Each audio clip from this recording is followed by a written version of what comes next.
Assalamualaikum warahmatullahi wabarakatuh. Perkenalkan, saya Destefani Eki Wahyu Prasasti dari Fakultas Tarbiyah dan Ilmu Keguruan Program Studi Tadris Matematika IAIN Salatiga. Saya akan menyampaikan materi macam-macam bahasa. Sebelum saya menyampaikan macam-macam bahasa, di sini ada bentuk-bentuk bahasa terlebih dahulu. Yang pertama, bahasa lisan. Bahasa lisan adalah suatu bentuk komunikasi yang unik dijumpai pada manusia yang menggunakan kata-kata yang diturunkan dari kosakata yang besar atau kurang lebih 10.000 bersama-sama dengan berbagai macam nama yang diucapkan melalui atau menggunakan organ mulut. Yang kedua, bahasa tulisan.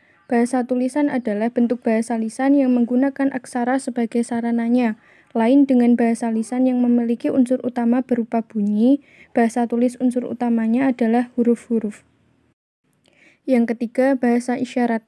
Bahasa isyarat adalah bahasa yang mengutamakan komunikasi manual, bahasa tubuh, dan gerak bibir, bukannya suara untuk berkomunikasi. Dan selanjutnya ada macam-macam bahasa. Bahasa dibagi menjadi 5. Yang pertama, idiolek. Idiolek adalah keseluruhan ciri-ciri ucapan perseorangan.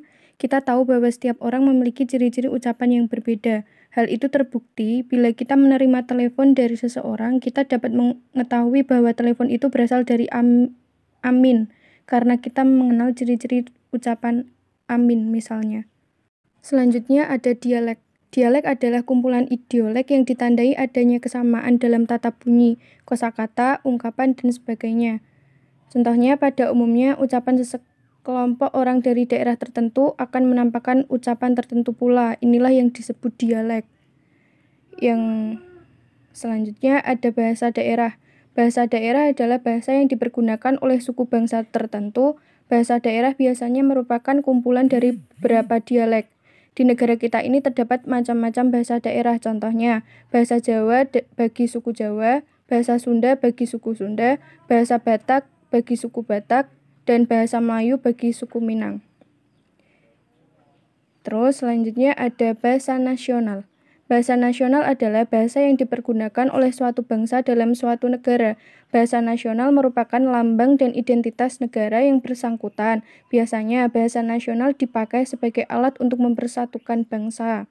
Dan yang terakhir ada bahasa negara. Bahasa negara adalah bahasa yang dipergunakan dalam urusan kenegaraan, seperti dalam administrasi kenegaraan, surat-surat dinas, maupun dalam perundang-undangan. Biasanya bahasa negara dilindungi oleh Undang-Undang Dasar negara yang bersangkutan. Bahasa negara disebut juga bahasa resmi. Sekian dari saya, terima kasih.